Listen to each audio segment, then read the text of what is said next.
joining us. Thank you so much. Okay, we have Miss Akisan, Miss Akwa Ibom USA, Miss Akwa Ibom USA, all smiles, Jessica Adam. Thanks for joining us. Thank you for having me. Yeah, it's a pleasure to have you. And we have someone who has been a regular face here in AKBC, a woman of many titles. For this particular interview, she is the National Beauty Pageant Committee Chairman, and she's the chaperone on this visit. Join me in welcoming Dr. Itawan James. It's a pleasure to have you this morning. Thank you for having us here. Right. Let me talk to the beauty king and queen. Yeah. How long has it been? Is this your first visit? How long has it been since you came back home? For me, it's been a decade. The last time that I was in Akwa Ibom State, I was 8 years old. 8 years old. Okay. For you? And for myself, it's actually came here about 2 years ago. So I kind of make it consistent. You come quite often. Yeah. 2 years ago, compared to now, what have you seen? What changes? So honestly, it's been actually a lot of changes just within those 2 years, because our compliments, of course, to His Excellency. He's been doing so well during his tenure so far. Okay. Just the Arise agenda that he's been doing so far, you can see it. That's just been education, with the roads, and of course with the events that's been going on, we'll be able to see the cultural explosion and everything that's been going on. All right, Dr. James, what's the essence of the pageantry, the Mr. Akwa Ibom beauty pageant in the US? Thank you for asking that question. There's the essence or significance of the pageantry as far as Akwa Ibom State Association of Nigeria and USA Akisan is concerned, is that some of our children were born in the US, and some of them were born here and then transitioned at an early age back to the US. Okay. So it's an opportunity for them to showcase not just their physical beauty, internal beauty, and also brain. So because during this pageantry, we are assessing them on different aspects: confidence, boldness, and then of course poise, and then the ability to communicate in our language and then showcase our culture. Okay. Yes, and their different talents. So we try to make them that sense of belonging, to know, even though you were born in the US, even though you live there, but you belong somewhere, you come from somewhere, and they have to represent your community, your state, your people. Okay, so Jessica Bade. Idioke. Okay. Aneka na Bade. Idioke. Mfuna Bade. Idemi. Okay, I'm going to be throwing more questions at you in our own dialect to see how far. But how did you emerge queen? Let me begin with Jessica. Thank you for that question. I decided to compete when I was 17 years old, but I had to wait a year until I turned 18 in order for me to contest. For a long time, I felt very disconnected from my culture, staying in the US and not having the opportunity to come back home for so long. I felt, and coming to the Akisan convention every single year really gave me that opportunity to connect with my culture in a way that I couldn't do back in my state in Maryland. And so when I turned 18, I decided to compete in the competition because it was really throwing me into a world that I wasn't able to experience that much. And I'm so grateful for the opportunity to be able to connect with my culture in this amazing way. Okay. During the contest, what stood you out? What were you asked to do? Yes, so there are 4 aspects of the competition. There's the introduction, where I just introduce myself and who I am on a general level. And then there's the talent portion, where, like Dr. James was saying, people can display different talents. I did a monologue with a small dance at the end, where I talked about the importance of showcasing our culture to the youth, because I believe there's a big gap between the youth. You did and that the in adults. English language? I did it in a mixture of English and the dialect, but because I don't know, I wasn't taught the language, so that's you weren't taught the language. Yes, that's thankfully your parents are watching. So that's one of the ways. That's one of the things that I talked about in my monologue, was about how sometimes we feel disconnected because we don't know it. And then there's the interview portion, and then there's the modeling portion as well. Yes. Okay, for you, Mr. Akwa Ibom, how did you emerge?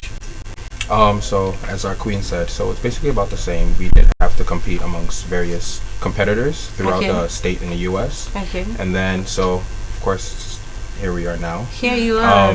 We did have to go through the 4 categories as mentioned earlier. We had to go through first the introduction of ourselves. Basically, that's showcasing ourselves, what we stand for, and our platform. And then afterwards, it was the talent.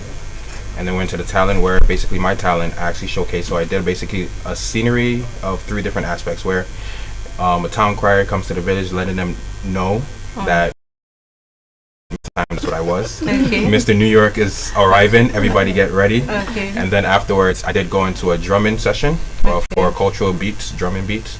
And then afterwards, went to, of course, a cultural dance. And then afterwards, you dance. Cultural dance. Yes. Trust me. I wish you could see videos. Oh, trust me. Okay. And then that was my presentation. Okay. And then afterwards, that's where we had to now do the answering questions, of course, and then the modeling part, and then afterwards, that's where they determined who the winner was. Yeah, you did mention you acting as a town crier. Yeah. You know, did you wish you could say it in our local dialect the way the town criers do it? So, to surprise you, actually, I did. You did? Yes, I okay. did. Can you do a little bit? Just say how you did it, you know.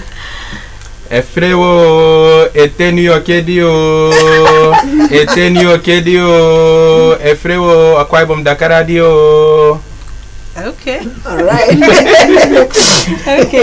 I live in Anua, by the way, so you know our town crier usually does the traditional dissemination of information.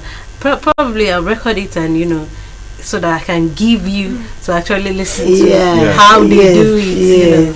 Okay, all right. It's so good to have you. Now, did you wish? I was hoping that maybe you were asked to cook the local dialect, the local cuisine. Is there any that you can prepare, both of you? Is there any you can prepare? So I will start with myself. So Okay. I've been privileged actually. My mom. She definitely had me in the kitchen with her. Okay. Always. Okay. And then my favorite soup is white soup. Afia Fede. Yes.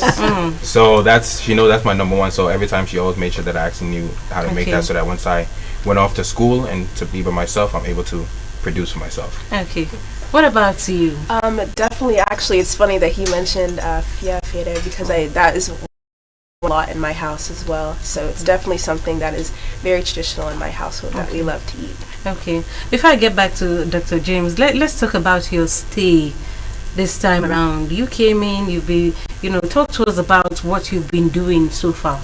Let me begin with you. Oh, yes. Okay. So because I haven't been here in so long, I definitely wanted to do as much as I can, spending time with my family and really being with them in ways that I couldn't, over the phone. Visiting them, visiting my village, and seeing just family members that I haven't seen in so long. Eating the traditional food in home instead of like in the U.S. has been very, like what have you been eating? Oh yes, afang soup, afia fere, definitely, and just a lot of soup so that I don't have to eat too much rice, because I can eat that a lot when I get home. Yep, that's true. But yes, I've been so excited and blessed to be here and just seeing all of the sites, taking so many pictures and videos, so that when I go back to the U.S. I can showcase all the things that I did here. Okay, and you've gone for functions. Oh yes. Yeah, talk to us about that as well. Of course. So I went to Uyo Fashion Week. That was very fun, and me and him, we went together, and that was a very amazing experience. The first fashion show I've been to. We also went to the state banquet, which is really nice. We went to the giving of 150 homes to people of Akwa Ibom, which was very inspiring and very touching to see. And then we also went to the reception for the traditional leaders, which was very nice as well. Okay. For you? So far, my experience actually has been so great. From the time that I landed, the welcome alone, that was just a lot. It was very honestly heartwarming to the mice that welcomed me, open arms, to back home. And so from there, to reiterate what my queen said, since I've been here, it's a different soup every day that I've been doing. I don't want anything else. I've been just doing. I don't want rice. I don't want soup. Different one every single day. So because like they say, there's no place like home. I felt that every single time that I come, there's no place like home. It brings me joy to be home every single time. Just being able to breathe the air of home, being able to just see my own people, my family, my brothers, my sisters, everybody. So definitely it's been a warm welcome, and I thank everybody for that so far. All right. Okay, now to Dr. James, let's talk about, sustaining our cultural heritage, especially for people in the diaspora. What are the challenges? How do people doing it go about it? What's your recommendation as someone who I know is proud of, where she comes from? And what are you guilty of? Of course. While you were busy with that question, I'm like, I'm guilty. Yeah, I have to say it truthfully that some of us are not doing much. And it's something that we need to correct, because we talk to our kids, we speak to them in English at home. I remember many years back when my mom was with me, and she would tell me, Itawan, talk to these kids. Permit me to say that. She would say, I'm like, my mom, we are in America now, they won't understand. She said, no, even the young Igbo children back home that are in Akwa Ibom, they understand their language because that's what the parents speak to them. And they also understand Akwa Ibom, Ibibio, Ona, or whatever, because they live here and they still speak fluently English at school. But for me, I was like struggling with them. I don't want confusion, but it's something that I've regretted. I've regretted.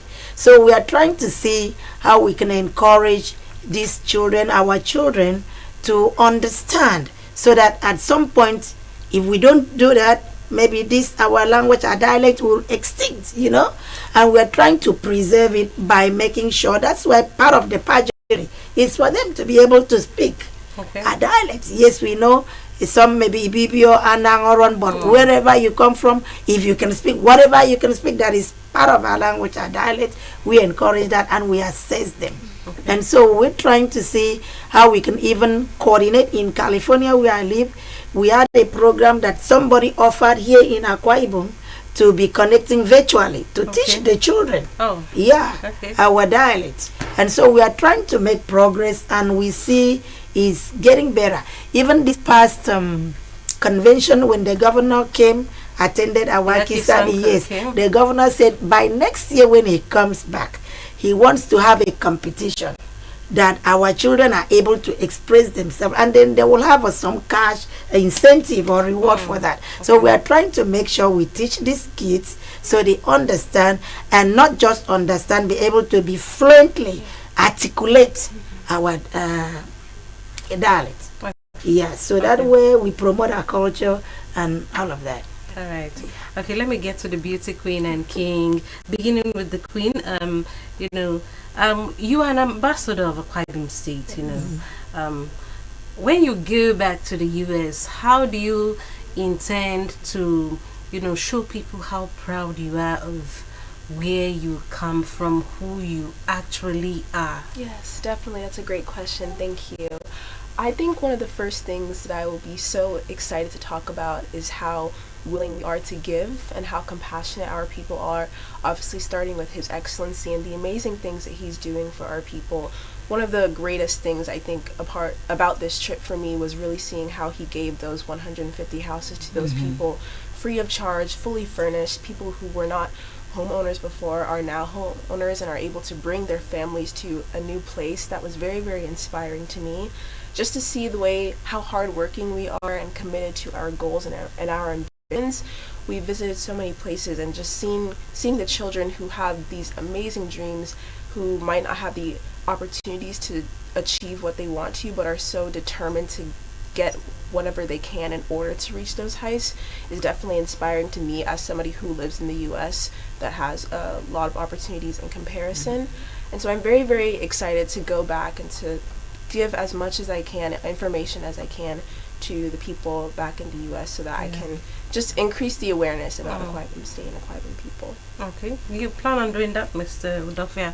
You know, I've heard of people who say, like my friend in Germany will say, she will tell her friends, I'm from Akwa Ibom, and they'll say Africa, and she will say, no, I'm from Akwa Ibom. Akwa Ibom is in Nigeria. Nigeria is in Africa. Yes. You know, how do you intend, you know, to promote Akwa Ibom back in the US?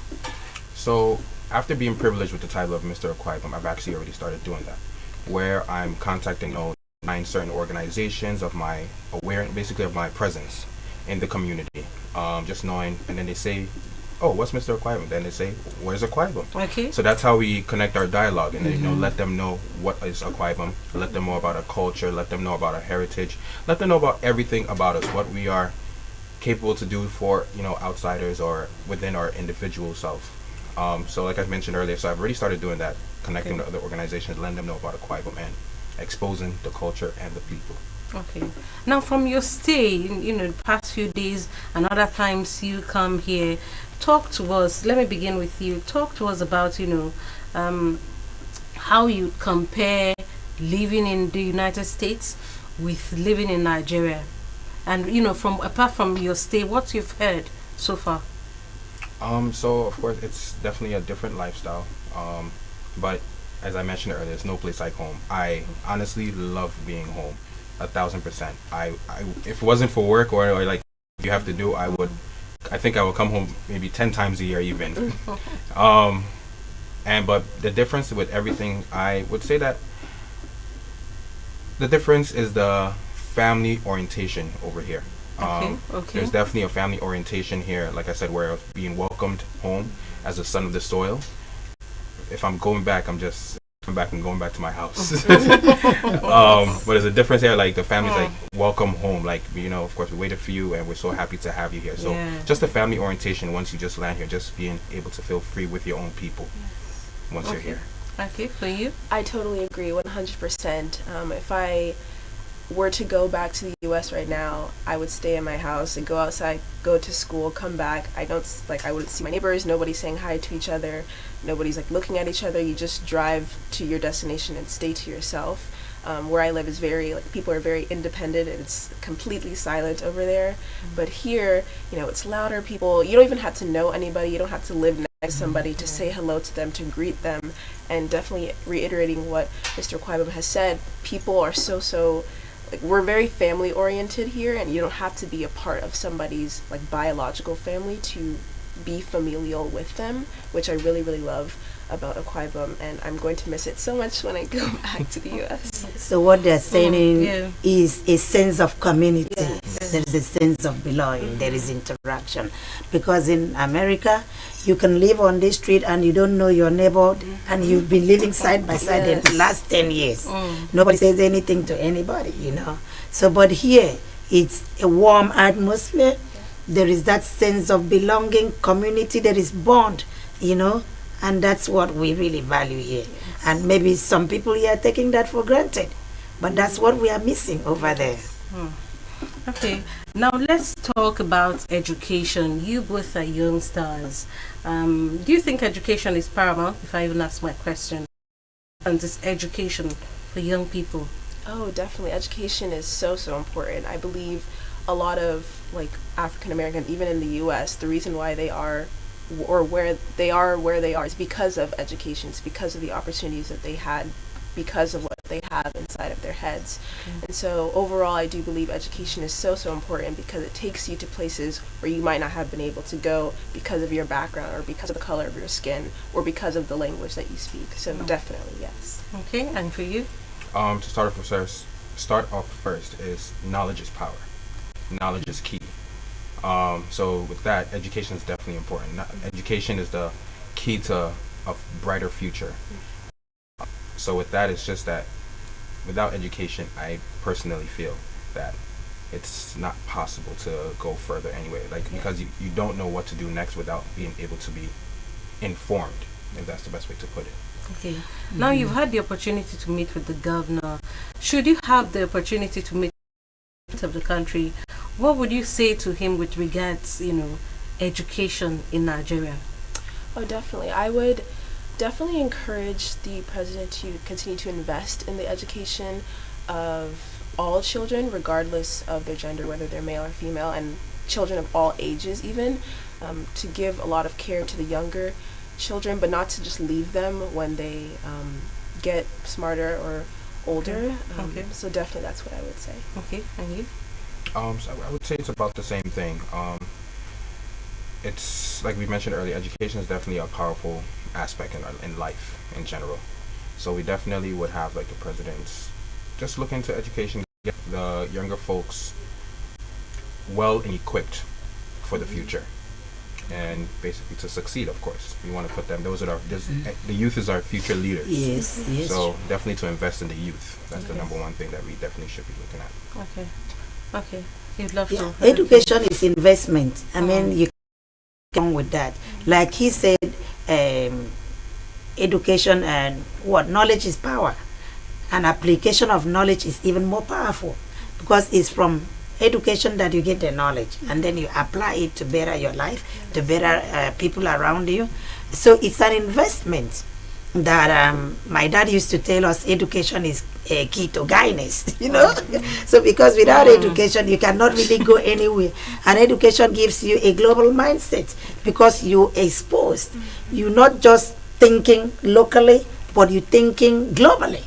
So it's very important, and there is a whole lot of investment that should be made in that aspect. And the king said too, when you invest in these children, they are leaders of tomorrow. So if you invest, it's quality life, and there will be quality leadership, quality citizenship in future. Yeah. So it's very paramount. May I add one more thing? Okay, I also believe it's important not only to educate, but also to give them opportunities they can apply that education they receive. Okay. I believe Nigeria in general has so many smart people, but a lot of the children might just be sitting at home with their smartness and they're not able to actually apply it, whether it's in jobs or whether it's in internships or whatever it might be. And so not only investing in the education itself, but also making sure there's a plan that they can use in order to move forward so that it will trickle down to the younger generation as well. Okay, now let's talk about your office, the Miss Akwa Ibom USA office, and Mr. Akwa Ibom USA office. I believe you have some responsibilities. Yes. You have some pet projects you'll be coming up with. Talk to us about that. Let's begin with the lady. Yes. So my primary, one of the biggest passions that I have is for healthcare. And additionally, I also have a very big passion for children. And so I combined the two, and I'm very passionate about children's health care. I would like to go on to medical school to become a neonatologist, which is a type of pediatric doctor. And so here in Akwa Ibom, with this title, I really want to do as much as I can for the healthcare system and children's healthcare as well, and just providing all that I can and seeing what the primary healthcare centers in my village will need in order to just serve the community better, because there's only so much I can do in 1 year. But even after this title, I want to continue to do that and just use this title as a platform and a beginning stepping stone in order to really embark on the larger journey that I wish to take. Okay, and for Mr. Akwa Ibom? So I do, mine is a little bit different aspect. I'm actually going to one of the schools that was popularly known, Regina College. Okay. So apparently I was informed that it was popularly known around the community. So, but it has been one of the schools. Regina College. Yes. Okay. But I was informed that it's later on been going down little by little. So we actually went there for a visit. Okay. Just to basically see what's going on, investigate the situation that's been going on. And that's definitely, I saw the need. That was one of the needs I definitely saw with the schools, like maybe wherever we can to assist the school in general. Also, another thing that we're working on is installing some water boreholes in different parts of the community. Of course, I'm Mr. Akwa Ibom. I'm not just, so I'm originally from Ikarabasi, local government, so I'm not Mr. Ikarabasi. So that's why I was going into the water borehole where I can see if I can look at different communities that may need it. Not just my community, but of course, different communities in Akwa Ibom State as a whole. Okay. Let's talk about funding. Let me ask the chairman of the National Beauty Project Committee, how do they get the funding for the projects? Because I remember last year, Ms. Akwa Ibom USA, she did some back to school project, for kids in several local government areas, and we covered it here, so that's why we are privy to that information. How do you go about the funding for these projects? Okay, so Mr. and Miss Akisan, what they will do is they have to, by November, when we have our first council meeting, they come up with a plan. Okay. What they want, they present their projects and the budget. And so Akisan, as an organization, we have well-meaning individuals or members who will donate towards that project. Okay. Yeah. Okay. Yes. And they're also free to fundraise outside of Akisan, because of course what they're going to do is to touch lives in the community. So it's not really, funding is not restricted within Akisan. Okay. They can branch out, diverse, get funding from anywhere. Okay. Yes. Okay. Even when they present their proposal, even organizations in America will also support. Yeah. Okay, now here's a platform for you to address people, for whatever you need to be able to be successful in your forthcoming project. And by the way, you can always watch this on our Facebook page, AKBC Radio and TV. Okay, so now do your solicitation. So thank you so much for this opportunity to be here in the first place. I would just like to say to anybody who wishes to support me in my journey as your Miss Akwa Ibom USA, I will be supporting Noludo Primary Healthcare Center in Ibesipo Sutan local government, and also working with other healthcare centers during my reign as I look for more. But we'll be helping them generally and seeking to impact their immediate needs. But anything that you can do to help will be greatly appreciated. We are working to improve the healthcare of not only our children, but also of older adults in our communities, because health is, I believe, the foundation for really becoming well overall. Yeah. You can't just be educated and not be healthy. Yeah. And so I believe that we really need to start with healthcare if we want to improve as a people. Thank you. All right, let's give Mr. Akwa Ibom opportunity. As my queen stated earlier, of course, thank you so much, first of all, for having me here. It's honestly been a pleasure. It's a privilege to be here, and I'm so grateful. And also to the Akwa Ibom community as a whole, if you do feel the need to basically support, whether if any comments or anything like that, definitely you can. I feel like you can reach out to our Miss and Mr. Akwa Ibom Pageant USA on Instagram, for those who may have the social handle. And then also you can just follow our journey basically on there also too at the same time. And like I mentioned earlier, a couple of my projects is going to be, my main one is going to be with the water boreholes, where I want to be able to install to different communities in Akwa Ibom as a whole. So we will be sending out a team to see exactly where the needs will be, and then from there we'll be able to allocate where the best we can support, of course. And that's it. Thank you so much once again. Okay, so yeah, from what my queen here said, health is wealth, because without good health you cannot do anything. So I will solicit for assistance, for support for Mr. and Miss Akisan USA. Coming all the way from the US to do projects here is not a mean feat. I know you will say, oh, from America she's bringing all the dollars.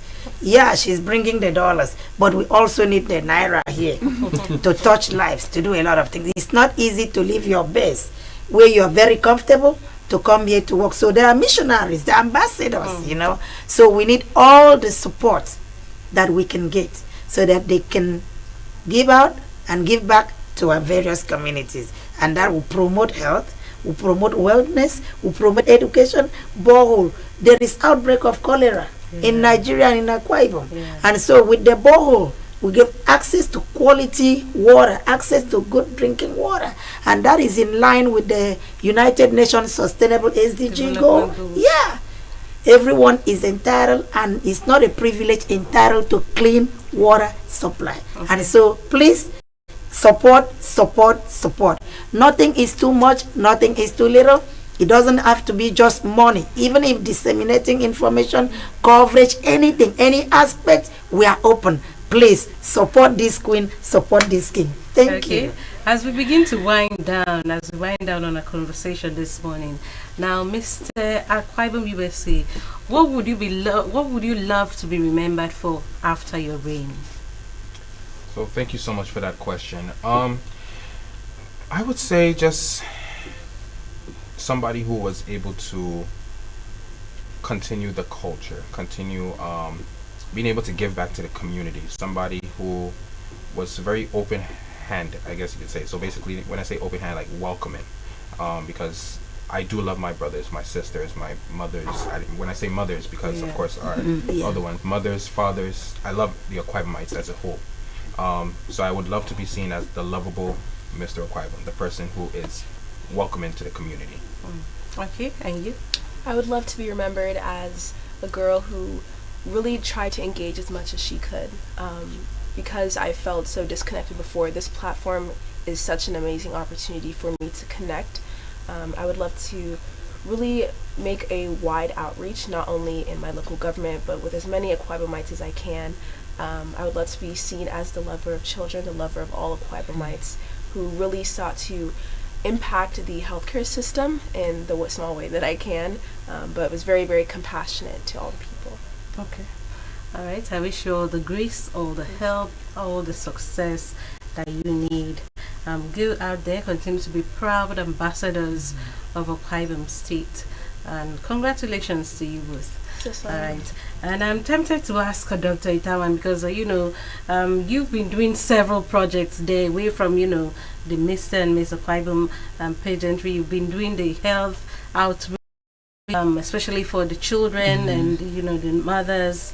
Perhaps some Akwa Ibom person is out there hoping what to more from you. Is there anyone coming up soon? Yes. I'm gonna be here till November, and while here I plan to cover 8 local government areas. I will be doing the childhood supplements. Okay. Yeah, for the 8 different local government areas. That's across the 31 local government areas or 3 senatorial districts. Okay. Yeah, we've done a few 10 already. Yeah. So the next 8 between now and November, and then hopefully by June next year, I would have completed the 31 local government areas, and so I expect your coverage. Of course. Of course. And I can see myself working very intimately, closely with my queen. Yes. Thank you. I wish you all the grace, and God bless you for all you do for Akwa Ibom people. All right, and with that, end of a conversation. We had, just in case you just joined us midway, we've had Akwa Ibom USA, Miss Jessica Idem, and we've had the King, that's the Mr. Akwa Ibom USA, Miss Anika and Udofia. They came with the National Beauty Pageant Committee Chairman and their chaperone on this visit, Dr. Itawan James. Thank you so very much. Yeah, we wish you the best. Thank you so much, Sister Mercy. Thank you. It's been fun here. Always fun to come here. We always look forward to having you. And so we when they come for their projects, we plan that we'll come back, and then at the end of their reign, they will come back to tell the Akwa Ibom people, for whatever you supported, we did this, we did that. Thank you so much. We will always be open for that conversation. Thank you so much. That's how we've come on the program, and we've run full cycle. Earlier on, some people from the National Museum here in the U talked to us about the value of the museum, and they was about Akwa Ibom State at 37, and we've had some diasporans here talk to us about their stay, their reign, their plans, and whatever. What a show we've had. We look forward to you joining us next week for another amazing package. My name is Mercy Kiri. Do join us next week, but for now, keep enjoying more from the ultimate in TV broadcasting. Good morning.